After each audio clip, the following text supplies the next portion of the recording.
Requesting connection. Established. Encrypted. We're live. The show you've been asking for. Advice, technology, and community. Linux first, all others second. This is Ask Noah.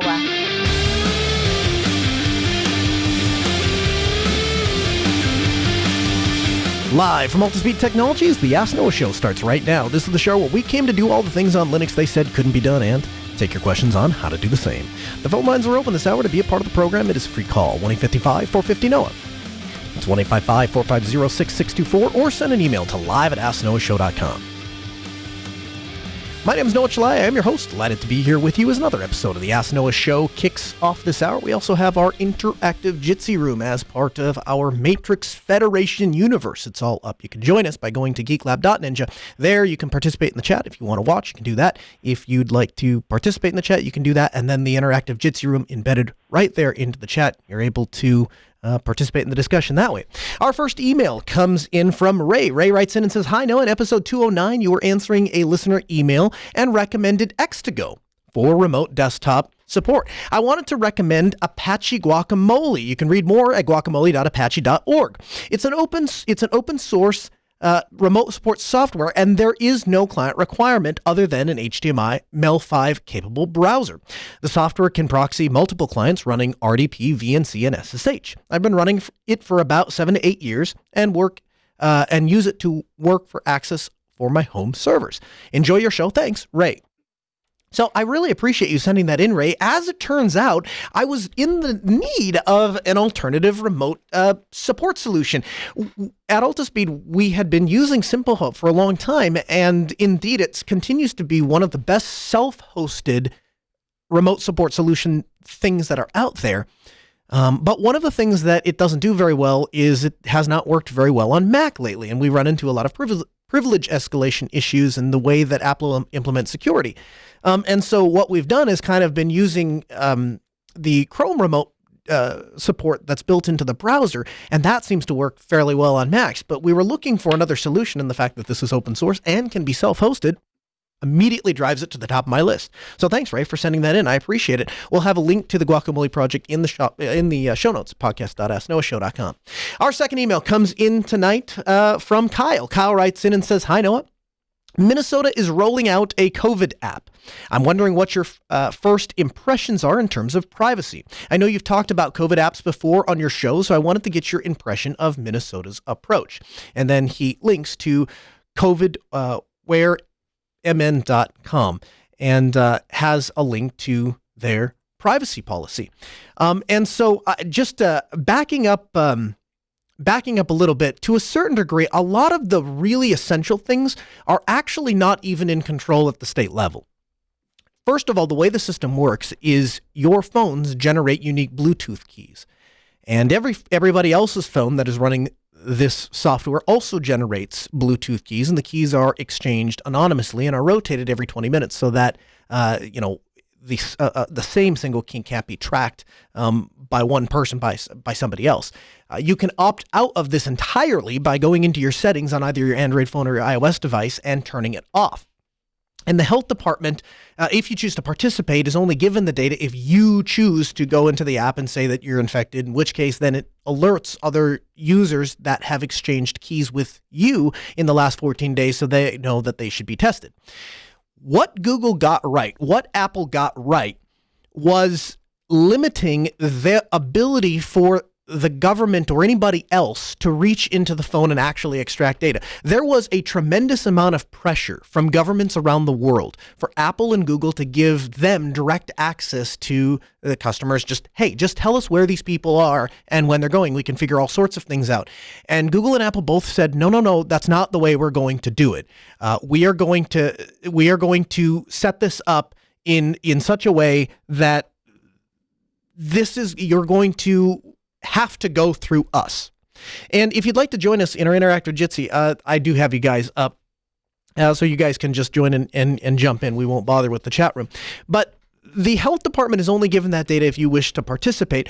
The real credit, though, for the privacy that does exist really goes to people like Edward Snowden and people like Glenn Greenwald, because the attention that they brought to companies like Google and Apple and the pressure that they put on those companies through their advocacy of here's what these companies are doing, not to screw over their customers just because the government wants something. And that was certainly the case with this last round of Snowden leaks. And so when you start looking at the direction that Apple and Google are going, they are definitely taking their customers' privacy more seriously. The part where I get a little bit nervous is the fundamental problem here is you have a company that already made the decision that they were going to load this software onto your phone. They further made the decision that they were going to prominently push it, right? When you go into the Play Store, always in your face. Hey, this app, do you want to enable it? Hey, this app, you want to enable it? Hey, there's this app, you want to enable it? All of this stuff was built and baked right into the operating system. If it was truly a benefit for you, then it could be optional. Right? You wouldn't have to participate. But that's not what's happening here. And so a lot of I read through the COVIDware MN, and their privacy policy basically explains in layman's terms how these Bluetooth keys are working. So, their questions are, how does it protect my privacy? And then it explains what those things are. The important thing to take away from this, though, is this is not necessarily anything to thank Minnesota. It's not that they've done anything exceptionally great or exceptionally poor. They're just playing by the rules that they are required to play by in order to access this API. The question you should be asking, the question that I've been asking, the question that I encourage everybody to ask is, why wasn't this app optional to begin with? Why does it have to be pushed out by force into the two most popular operating systems? And of course, you can speculate as to the reasons to that. That's where I believe that the unwelcomed, unnecessary threat vector that has been introduced now exists, and where my frustration with that is. I just don't like things being on my phone. And that would be true of not just the COVID app. It's true of Facebook. It's true of Twitter. It's true of any application that I don't have any intention of using that exists on my phone. Period. End of story. Don't really care why it was there otherwise. Our next email comes in from James. James writes in and says, Noah, thank you for your show and allowing time to answer questions. I have a laptop that's used daily in a vehicle for work. I back up to an external portable hard drive that has new data at the end of the workday. Then I bring that portable external drive into the house and rsync it back to the hard drive that's in another computer kept in a safe place. The Rsync backup takes considerably long to complete, even though there's only a few gigs of new data to be saved. Is there a better command I should be using for backing up my data that wouldn't take as much time? Or how would you back up the data if you were in my situation? I desire the simplicity of hooking up the two drives to the computer and running a single line to back up the drive, but do not desire to have to wait for Rsync to go through every file on the entire drive every day. Thank you so much for your time and consideration to answer my question. Respectfully, James. I don't know of a faster way to properly back up large directories. We use Rsync to do all sorts of kind of backing up, everything from little tiny drives to big clusters of servers that are syncing stuff back together constantly. ZFS send there are ways to do it because you can start using compression and those kinds of things, but they're much more complicated to set up. And frankly, the kind of environment that you're describing here, I'm guessing this laptop is out in the field. This laptop has a substantially higher degree of getting damaged than your ordinary office laptop because your office bounces around. And so that cup of coffee that you set on that dash or wherever, those kinds of things play into it. And so, if I have something like that out in the field, I'm really concerned about getting the data backed up every single night. And so the typical things that I would think to put in place just aren't going to work here. The only other thing I could think of, and the way that I deal with my personal workstation at home, and it's really just to have because I have a massive data set and I like to have a copy of that both at the office and at my house.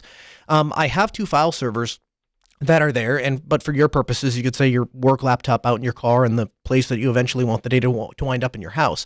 And I just have a small little case with a second little NAS in it. And the second little NAS, it's not really I don't even really know if I describe it as a NAS, but it's an enclosure. I'll have a link for you in the show notes, but it's an enclosure that has a bunch of connectors at the back that allows it to access those drives. And then through a button sequence on the front, I can set how I want those drives configured. The reason that may be beneficial to you is it provides you a couple of different options for connecting over to your computer, and that will depend on what ports your laptop has on it. If it's more of a business series computer, you may have things like eSATA ports and stuff like that. And if not, there may be a way that you could implement something like a small little NAS that could sync data back and forth in your car, and you could bring that back and forth. And maybe that could happen overnight or something. I'm not sure. It sounds like you really have probably the best possible solution. That just may be the boat that you're in. But what we're learning is as we do a different way of doing feedback, as we categorize the feedback and we kind of bring these in, and then we scan for the next week when new feedback comes in, if any of the new feedback addresses the old feedback. And so somebody else out there might have an option. And if you have an option for James, then write in at live@asknoahshow.com. Our fourth email comes from Charlie. Charlie writes in and says, hey, what is a cheap self-hosted solution for a doorbell or CCTV intercom without the cloud, corporation Wi-Fi, or internet? Raspberry 4 is over $100, and there is no such thing as a cheap Raspberry Pi 3 in Australia. Ironically, it's cheaper to import them from AliExpress in China rather than local retailers. On top, the Raspberry Pi Foundation lacks the failures to AU. So here are your options, really, Charlie. You've got a couple of them. Your cheapest option is to use something like the Pine Cube, and you can build your own solution. Of course, in that particular case, you're going to be finding the software yourself. You're going to be loading it onto to the device, or using something like a Raspberry Pi with a USB connected camera. Those are the ways that you're going to get the least expensive camera. And if you can't find those parts, or it's difficult to get those in your country, then your only option is to go buy an actual proper solution. Now, there's a couple different ways you can do this. One of the things that you can do is you can split the video and the intercom portion of that up. And depending on what you want out of the system, that can make some sense. It's also a little bit cheaper to do it that way. So the door intercom that we've used numerous times is the Elgo, and it's actually an Australian company, I think, and it's an Elgo door intercom system. And essentially, what it is it's a weatherproof mounted SIP phone with a button, essentially. And you log into the web UI and you give it a SIP server address, and you give it a username and a password, and it logs in as a SIP extension. And one of the fields in the web UI is what number or what do you want it to dial when somebody presses the button. And so you can configure that to either go to a direct person, or you can configure it to go to something like a call group. So at our house, when you press the button, it rings, but it rings a house group. And so there are certain phones in the house that are part of that group, and any of those phones can be picked up and answered. Once the call's connected, then you can talk to the person as if you were connected over a phone. But the additional option it gives you is when you press a specified DTMF key on your phone, it can trigger a door lock. So, I have an access control system on the front of my house, and so that triggers the access control system, opens up the door. So that way, when I'm sitting down in my lab and working, and the Landry's guy shows up to go fix the furnace, and he shows up at the door, and I see him on the camera, and he pushes a little button, says I'm here, and I dial 6, and the door opens, and he comes in and does his thing. I never even had to get up off of my desk. So in those kinds of situations, that solution works really well. And in that scenario, again, you can use whatever camera you want. Typically, we use Axis, and I have an M2025 outside my house, but you could certainly get away with less expensive cameras. Recently, we've been using a lot of GeoVision cameras. If you're looking for something that is a little bit lower on the price point, they deliver a pretty good value, and their firmware updates seem to be fairly regular. So we've been pretty happy with them. The only downside is resetting them requires you to contact the company and send in the serial number. And so that, of course, I'm not a fan of, because it means that I'm reliant upon GeoVision to stay in business to continue to maintain those products. But the point is, you can separate the voice and the video, and that brings the cost down. I think the Elgo doorbell is $250, $300, somewhere in there, and then your camera is going to be maybe, depending on what kind of camera you get, $100 and $300, somewhere in there. The other option, though, is there are companies that make dedicated doorbells. Now, I don't like the Chinese made ones, so I kind of exclude those. If they're an option for you, then go for it. They're a few $100. But for me, if I was going for one of those dedicated doorbell devices, I would get the Axis one. And the Axis one is up there. It's going to be considerably more expensive than your budget. But where that solution fits really nicely is if you do have the budget for it and you're looking for a self-hosted solution, the SIP phone and the camera is all in one unit. Additionally, because the SIP phone and the camera is all in one unit, the audio can be sent to both a dialing or receiving SIP station, or you can pull it up inside of your NVR software. And so for those reasons, I particularly like the Axis door camera over having the split way. But like I say, it's almost another $300 to do it that way. Again, 1-855-450-NOAH. It's 855-450-6624. The email, live@asknoahshow.com. You can join the Interactive Geek Lab. We talked about this. It is our chat room. We use it on the show. And then throughout the week, people actually have started to give feedback on the show there, and you can join it at geeklab.ninja. One of those pieces of feedback said, feedback for episode 209, Teams does in fact allow federation with people outside the organization. There's a setting in the Office 365 page for Teams to allow that feature. It can also communicate with other Skype users. I saw a colleague of mine who moved back to Microsoft. And so I did a little bit of digging, and turns out, yes, absolutely, that is true. You can federate with Teams. And why that's of note to this audience is because this is, again, a place where Microsoft has come in very late to the game, very, very well after Slack was already an established messenger, well after we already had, WhatsApp and Telegram, and people have been communicating for business over Facebook for a long time. After all of that, Microsoft comes to the game and they launch their chat platform, and it takes off like gangbusters, and people are using it like gangbusters. And one of the biggest things that Matrix has going for it is the fact that it can literally talk to anything. Interestingly enough, not Teams because threading, but we're getting there.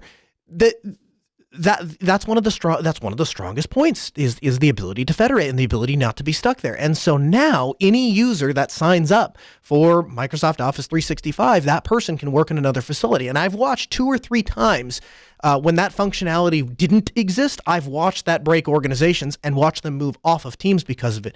So good on Microsoft for fixing that, but it also means we have to up our game on the Linux side. He also says that to change the password on Manjaro Posh, from default, you navigate to settings, users, then change the password for the Manjaro, or open a terminal and then do PSSWD. And that's what I did to change it.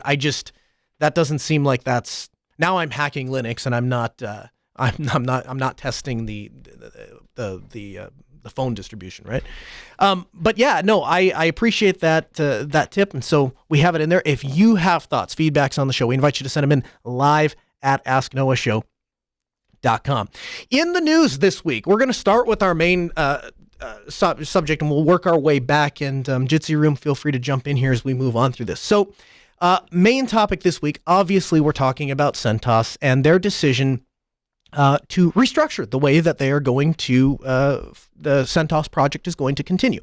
Now, understand something. I deal with this from both perspectives on a fairly regular basis. On one hand, I wear a hat at work, where I work at an IT consulting company where we go out and put production solutions in for clients. And in those cases where the operating system has to work, it's not a game, it's not a test, it has to work, we go with RHEL every single time. And we go with RHEL every single time because, one, I trust that RHEL is going to be around. I trust that if it works on day one on RHEL, it will continue to work the next time I walk into that facility, whatever year that happens to be.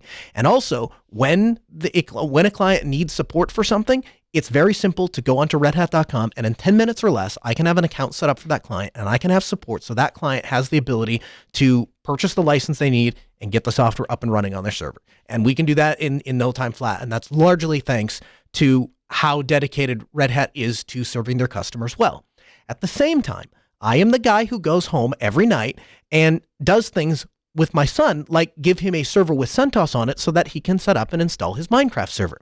And the fact that my son has the ability to get hands-on experience with an enterprise-level operating system is nothing short of a miracle and fantastic. And I and everybody else who has taken advantage of that from Red Hat owes Red Hat a debt of gratitude we can never repay, because I could not afford to purchase the kind of software that Red Hat makes to the quality that Red Hat makes it at the cost that it costs Red Hat to make it. And neither can you. I wouldn't be where I am today without open source. Point blank, I wouldn't. The open source gave me an opportunity as a kid to develop real skills on real software that I could later put into actual production with no strings attached. And I have been, I will be, and I will continue to be forever grateful to Red Hat for everything that they have and continue to do for that community. All of that said, almost everything Red Hat does is done in the open. And so indeed, there's nothing stopping somebody from taking Red Hat and recompiling it and avoiding all of the Red Hat branding. And that's exactly what the CentOS project and Scientific Linux did. Fast forward to 2014, Red Hat takes over the CentOS project. And most people, including myself, said this is probably a really sensible thing for Red Hat to do. Why is this project recompiling code out in the open? Why doesn't Red Hat just have it and say this is our free version so that we have a free version and this exists? I mean, it just makes sense, right? But this is a double-edged sword. Do you want to know what the most popular deployed VPS distribution is? Ubuntu. You want to know who makes the most money off of open source operating systems? Red Hat. There are more Ubuntu servers in production, but Red Hat still reaps the cream of the crop when it comes to paying customers. People deploy in Ubuntu precisely because the exact operating system that they're using in production is the one that they're using in testing. And my God, if that hasn't been true for most people who are getting into Linux. They started with Ubuntu because it was approachable to them as a human being, and then went, oh, right, now we can run this in the server, and all of that stuff I learned, it just translates perfectly over here, and it works just perfectly over there. And now VPS server companies start spinning up, and dedicated hosting companies start spinning up, and oh my gosh, there's Ubuntu everywhere, and you can just spin it up for free. And then that environment that you learned at home and that one that you ran on your server, it's the exact same thing that's running up here on the cloud. Now take the Red Hat path. And back when I took my RHCSA test, of course, at the lab, they had RHEL boxes. And I think as part of the official class, I want to say, in addition to the textbook, I think we got a copy of RHEL to take. In fact, I know we got a copy of RHEL. I think there was like a training license attached to it, so you could even activate it. But the instructor said that he recommended to us. He said, hey, I recommend you practice on CentOS. It's easy to blow away and redo a number of times. And I don't remember if it was a complication with the training thing or maybe it was a limitation, but he said he practices on CentOS. And if it works on CentOS, it's going to work on Red Hat for the test. And I have used it many, many, many, many, many times to demonstrate to a potential client or a current client the power of RHEL and how this is going to work in production. And I've used it numerous times myself in my lab to spin something up. And hey, is this going to work? And if it is going to work, how long is it going to work? And how does it work? And I want to knock on it.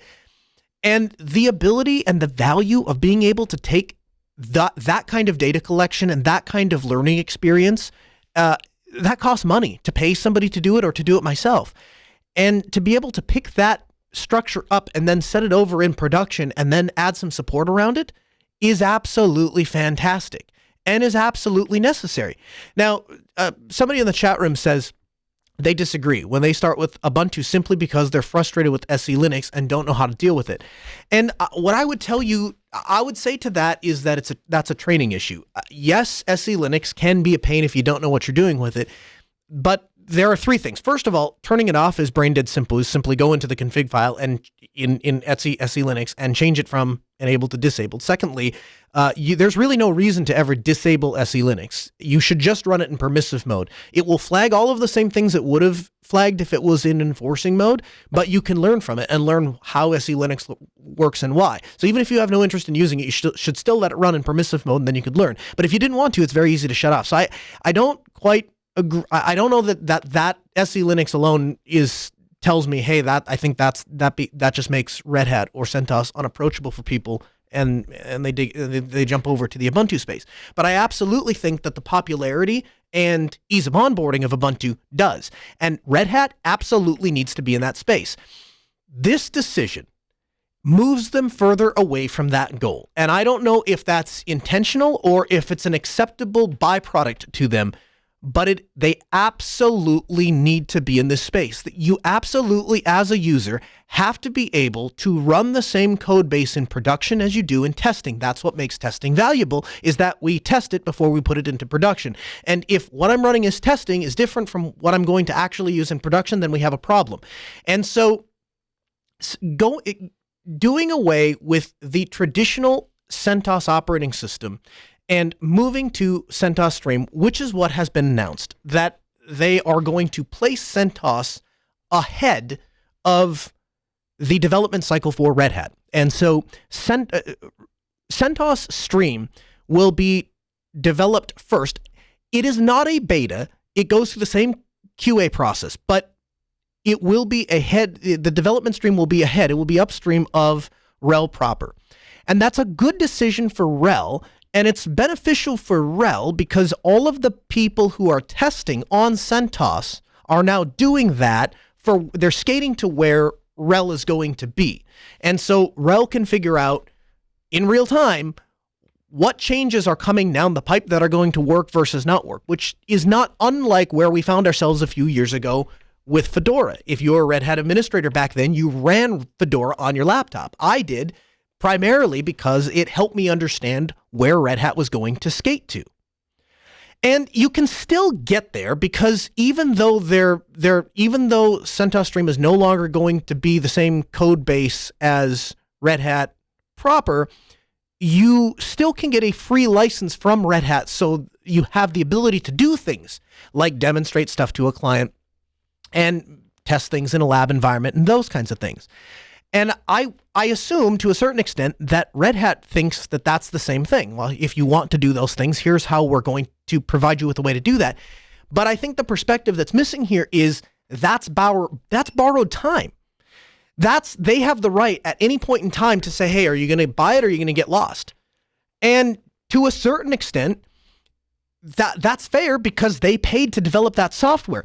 And so to me, killing off CentOS or now CentOS is the Red Hat beta is frankly inaccurate. It's not a fair characterization of what Red Hat's decision is here. And to be honest with you, it doesn't really do anything constructive for the narrative. But this is point blank a foolish business decision for a company like Red Hat that's worth the money they're worth precisely because they value open source and the open source community, precisely because Red Hat is not one of those companies that just uses the free and open source way of developing software as a superior way to develop the software they make money off of. That has never been Red Hat's MO. And I believe, and continue to believe, that Red Hat absolutely has the best interest of the community in mind, in general. Now, whether or not this specific decision, how carefully that was considered, we don't know. But I genuinely believe that Red Hat is still a community-based company. But when you look at where the most active community engagement is, it's in rolling distros, isn't it? It's in fast-paced software. In fact, one of the leading problems I've been up against for the last 5 years, 6 years, when I start telling people, and I come out and say, hey, this is what we use in production, people go, how can you use CentOS? It's so slow. It's 6 years, so boring. How can't you use something rolling? That's the way to go. That's the general feel among the community, and that's where people are doing all of the exciting stuff. Some of the people that work at Red Hat are running Arch on their laptops, for crying out loud. Okay, so this idea that because CentOS is going to be ahead of the Red Hat upstream cycle, that makes it a beta product for Red Hat is just it's taking it too far.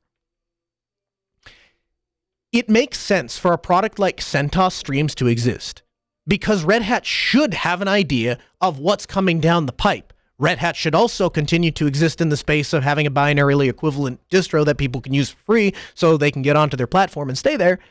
But CentOS was never a one-to-one product with RHEL.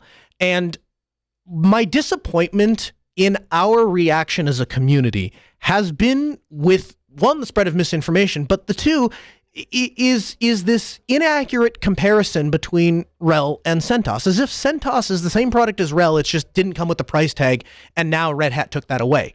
Yes, it's built from the same code base, but CentOS doesn't get the same security patches as fast as Red Hat gets them. And frankly, Red Hat did us the good courtesy of building this OS for free for years, and now it serves their business purpose to place it ahead of Red Hat. So this move allows people like me to test all of the stuff that I am going to have to run in production on Red Hat with a license before it's ever going to be Red Hat with license, before my client ever expects that stuff to perform, and before I'm ultimately responsible for it. So from that perspective, this is a great new tool.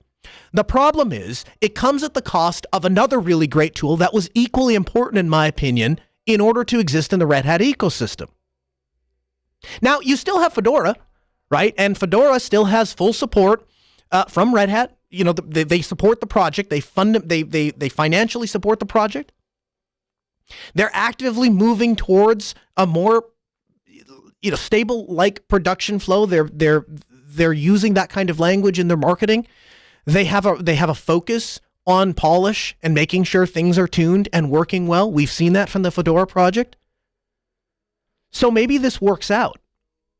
But I think Red Hat is going to lose space in the VPS market, in the server market in general. I think that their perception was, well, those customers weren't paying anyway. And yeah, okay, maybe that's true. Most of them probably aren't. But then there's the people that go to start a thing because one of the things that we like about Linux and open source software is that it's open source and that the cost of a VPS today is dirt cheap. Literally, your limits with open source software, Linux, and finding server and infrastructure to run it on is most of the time your imagination, not your wallet. And that's a recent change in the last 10 years or so, because that wasn't always the case. There was a time when you wanted to start something up, you had to go buy the server, then you had to find a place to host it, then you had to deal with maintaining the hardware in addition to the software, and it was a big deal. And now, it's just unbelievable how much faster that development and deployment cycle has become. But it fundamentally relies on people having access to the same tools in development as they have in production. And when you break that model, and again, not that CentOS was ever a perfect model for that anyway, but it was really close, and they just killed the golden goose.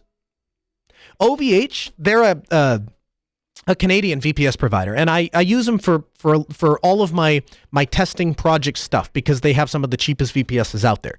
And they own a hardware company called Kimsufi. And I think really, if I'm being honest with you, the Canadian government, when they're done with the servers at OVH, I think they send them over to Kimsufi to die because it's like the old ones. But you know what?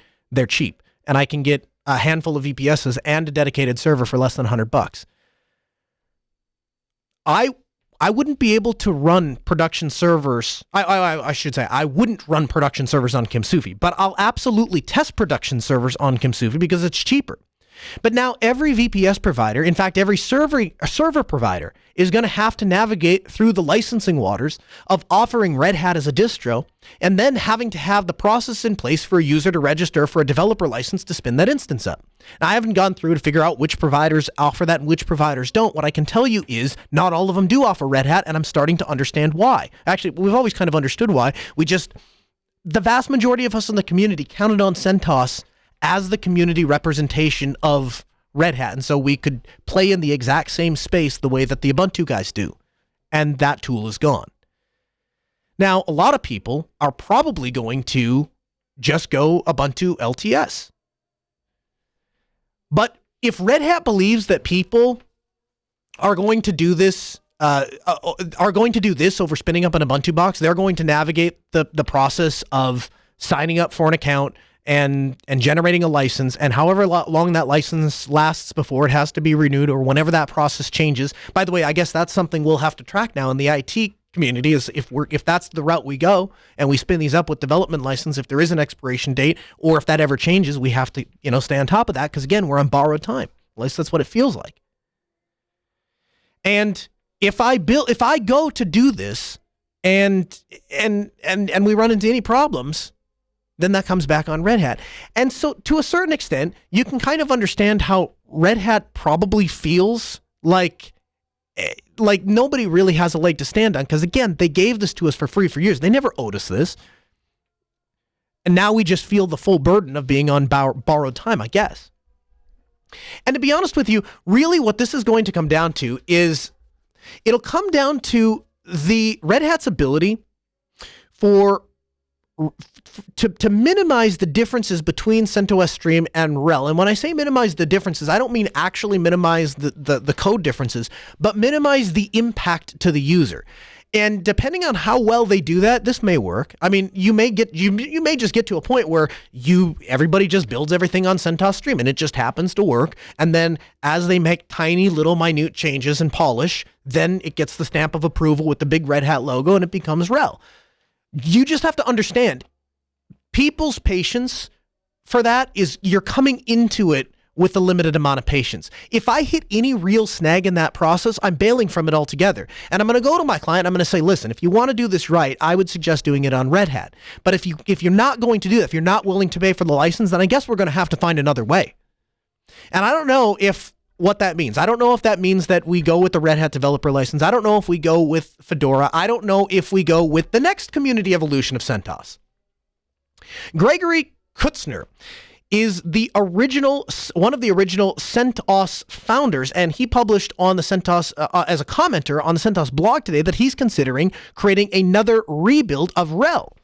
He says he may even be able to hire some people to work on it. So his website is hpcng.org, hpcng.org, and they have set up a Slack channel.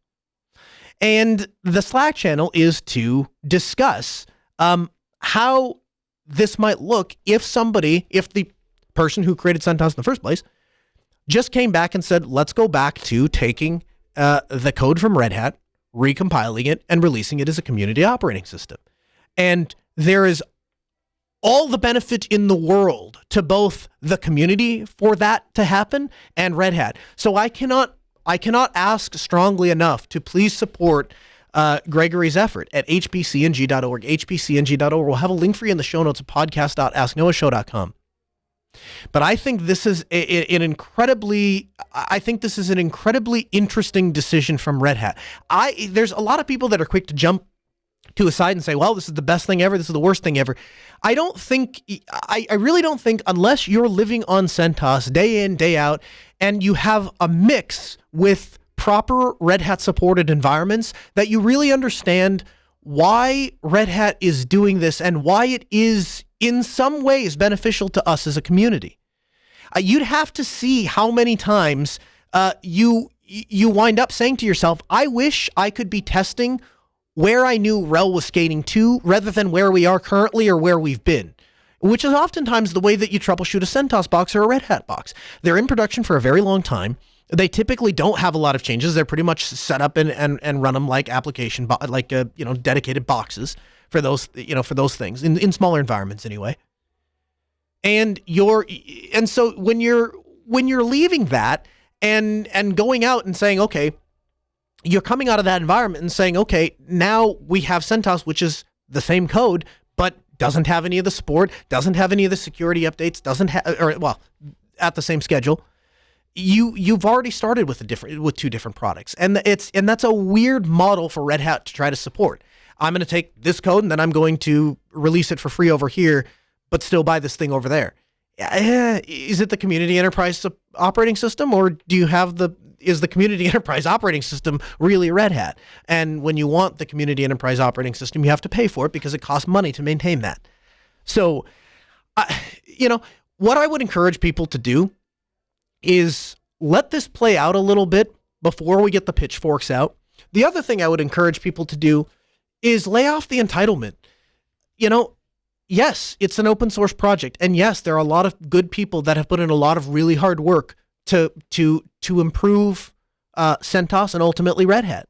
But what you have to understand is, again, Red Hat goes out into the community and hires those people to come work for them and work on the same projects that they're already building. And Red Hat has an established reputation of doing that.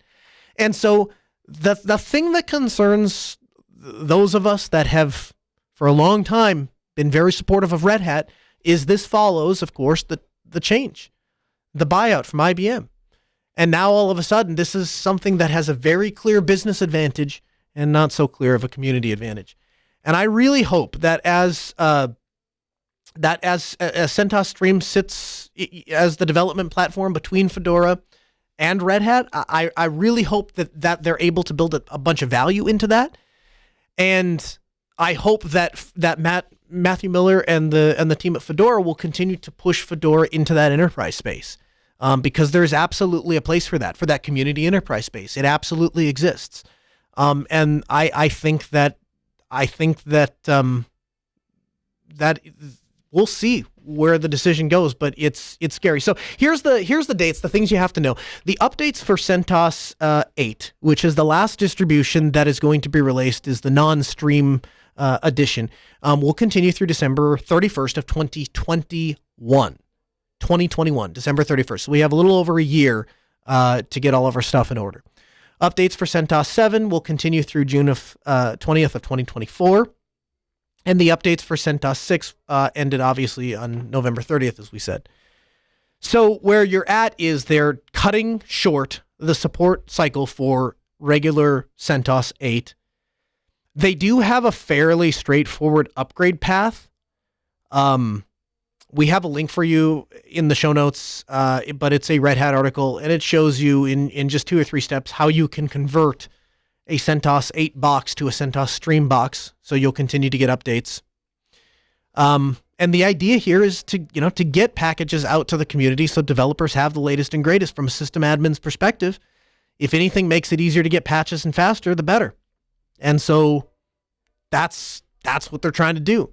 But I'm disappointed, I guess. The entire premise of CentOS, in fact, the reason that the vast majority of people used CentOS was because it was rebuilt RHEL, and now they've undercut that. And there's not much more to say than that. So again, that community discussion will continue to evolve. We invite you to send feedback at live@asknoahshow.com, as well as I would invite you to support Gregory and his project to rebuild a community operating system and have something that truly is in the hands of the community. That is something we absolutely need. Again, 1-855-450-NOAH. It's 855-450-6624. The email, live@asknoahshow.com. We didn't get to our gadget of the week, and this week I was particularly excited about it too. So we had a discussion in the Geek Lab, and we were talking about ripping Blu-rays and DVDs.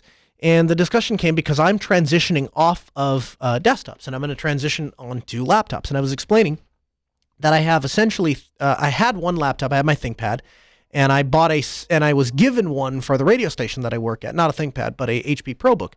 Has Thunderbolt on it. And so I started to have the thing, depending on what I was doing that day, I was swapping between these two computers. So eventually, I ended up purchasing a third ThinkPad. I bought a ThinkPad T480. Used off of eBay, and loaded it up, and so that became my Altispeed laptop. And then I had a personal laptop, and then I have a laptop for working at the radio station. So depending on what hat I'm wearing, I was using a different computer. Now that's fantastic because it means that all of the data and corporate stuff and all the stuff that I have to have for the radio station is all on that computer. All 3 of them are running Linux, and all of my stuff for Altispeed is on there, and I'm never interrupted with that when I'm doing projects at home with my kids. So it's turned out to be really nice. But the issue was, obviously, I have some poor eyesight, and I sit hours and hours and hours working on my computer, and so I want a docking station. And I have one at work, and I have one at home. And what I've gotten in the habit of doing then is just picking the laptop I want, or the task I'm doing, and plugging it into whatever docking station I'm at. Works great. So we're having this discussion in the Geek Lab and talking about how me and this other user are switching over primarily to laptops. And I made a suggestion. I said, one of the first things that bit me, though, was an optical drive, because I was so used to having a desktop. My kids would say, hey, we want to rip this DVD, or we want to rip this program, or whatever. And I would go to copy that information off. My kids' school photos, another great example, comes in an optical disc, and I have no way of reading that. So I do a bunch of research, and I end up buying this external Blu-ray writer made from a company called MTHS Tech. Cheap Chinese, not cheap, but Chinese brand, and not recognizable. So I get it, and as you might expect, works out of the box with Linux because it's just a USB drive. But then I start looking over the way this thing is built, and it's an exceptionally good little external Blu-ray drive. So they have a micro USB connector on the back, which should be better if it was Type-C, but it works about how you would expect. You have a little dongle cable, you plug it in, and then you're able to use the drive. Now there's this obnoxious, pulsing blue, red, green light that changes colors, and it might be psychedelic for some of you, but I find it to be pretty obnoxious. Other than that, though, works absolutely fantastic. Where this thing really takes the cake, though, from the design perspective, I disconnect this drive and I put it into my backpack and think to myself, I'm take off, I'm gonna go do whatever it is I'm doing, and pull it out of my backpack to go rip a disk. And lo and behold, I have forgotten their little included cable. Now, for me, this isn't necessarily an issue because, like most tech nerds do, I carry in my backpack a little pouch, and inside of that pouch, I have all of the little emergency connectors, one of which, of course, is a mini or micro USB cable. But before I can dig that out, I notice on the bottom of this Blu-ray drive is a cutout. Inside of the cutout is a spare cable, and that's built into the drive, so it can't be lost or forgotten. And at the end of the spare cable is both a Type A USB jack and a Type C USB jack. So even if you have one of those new configured MacBooks, or if you have a Dell XPS, that the newer ones don't have a Type A port on them. And indeed, that's decidedly the direction we're skating to with USB 4. So if you ever forget your cable, you're future-proof. And this thing is $96, available on Amazon, 4.5-star reviews. Absolutely fantastic little Blu-ray drive, and again, works natively in Linux with Make MKV, as well as making ISOs.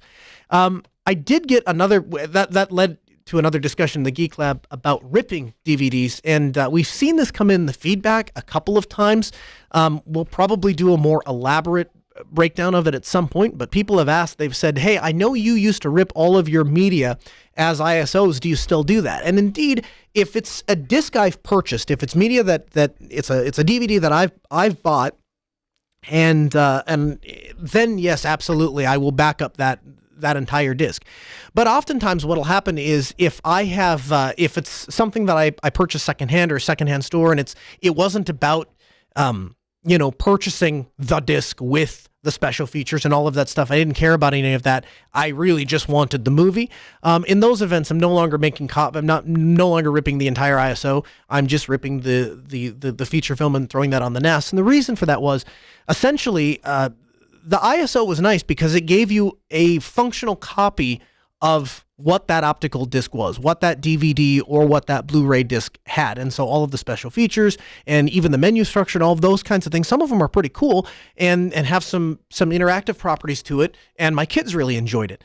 And so I started down that road, but the longer it is fundamentally incompatible with a number of other streaming systems. And so it didn't work very well with Jellyfin, didn't work at all, I think, with Plex.